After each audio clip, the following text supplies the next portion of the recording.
अस्सलाम वालेकुम। बिस्किट छुपा के रखा हुआ था बच्चों से। कसम बच्चों से चीज़ें छुपा कर रखनी पड़ती हैं माओं को फिर कहीं काम आ जाएंगी। खुद के खाने के लिए तो बचता ही, यकीन करें कुछ नहीं है ना, तो कहीं कुछ छुपा के रख लो तो फिर बच्चे कहते हैं जी माएँ छुपा के रखते। तो छुपा कर रखें तो एक डब्बा बिस्किट का, यकीन करें उसमें 6 बिस्किट बड़े होते हैं 40 रुपये वाले, या 8 होते हैं, मेरा ख्याल 6 होते हैं। तो वो एक डब्बा तो इनको कोई मसला ही नहीं है ना, 250-300 रुपये का एक डब्बा बिस्किट का। तो वो खा के भी कहेंगे कि माएँ जो चीज़ें छुपा के रखती हैं, तो ये बुरी बात है ना। अब ये टक पड़ा हुआ है, मैंने अपने लिए रखा हुआ था, कितने दिनों का मेहमान आए थे तो मैंने रख लिया कि मैं खुद खाऊंगी। मुझे टक बड़ा पसंद है। मैं तो ये मलाई नहीं खाती हूँ, मुझे नहीं ये पसंद है, ये बहुत गंदी लगती है ये। तो आज आपसे ये बात करनी थी कि जैसे ना हमारी कौम में सलाम लेना, अदब करना, एहतराम से बोलना, तमीज़ से बोलना तो जैसे नायाब हो गया, ख़त्म हो गया। व्हाट्सएप ग्रुप है या व्हाट्सएप है, बिज़नेस अकाउंट बना हुआ है, किसी का भी, लड़के का ले लो, लड़की का ले लो, पहली सट्टे ही आते ये कहेंगे हाय कि मरो, सलाम लो, तमीज़ से बात करो, अपने माँ बाप की तरबियत का बताओ। अगली बात फिर वही करें, हाँ जी आप क्या काम करती हैं, हमें भी बता दे, तो छोड़िए काम को, उनको दूसरी बात करें। क्या बनेगा ऐसे लोगों को, मुझे तो समझ में नहीं आती।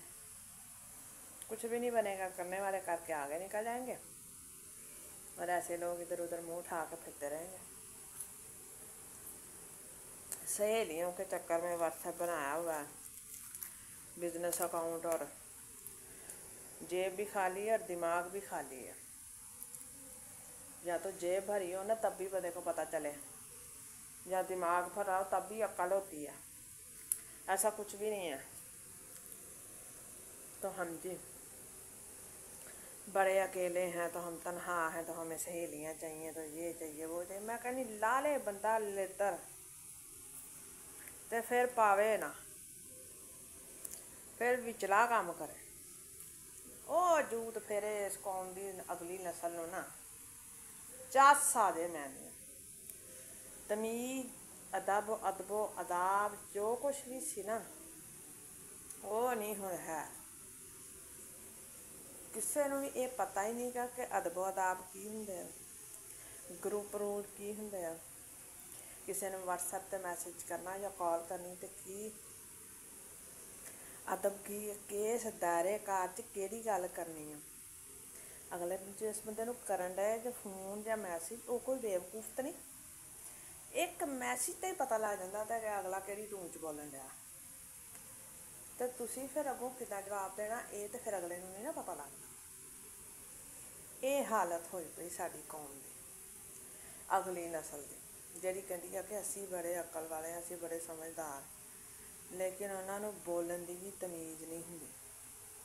बोलना तो ठीक आ, पर उन्हां नूं सलाम ही नहीं लैना आउंदा। इन्नी गई गुजरी अगली नस्ल है, तो इस तो बहुत बेहतर सी जिहड़ी पिछली नस्ल सी, जिहड़े साडे हुण वालदैन ने, वो बहुत बेहतर सी।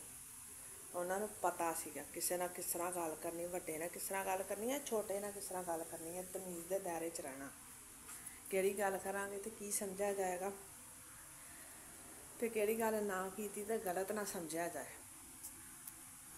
तो इस नस्ल नालों बहुत बेहतर नहीं पिछली नस्ल, बहुत बेहतर सी। तुसीं भी अपनी राय का इजहार करियो ते कमेंट करियो ते दस्सियो कि मैं ठीक आख्या या गलत आख्या। अपना ख्याल रखिएगा और खुश रहिएगा। अल्लाह हाफिज़।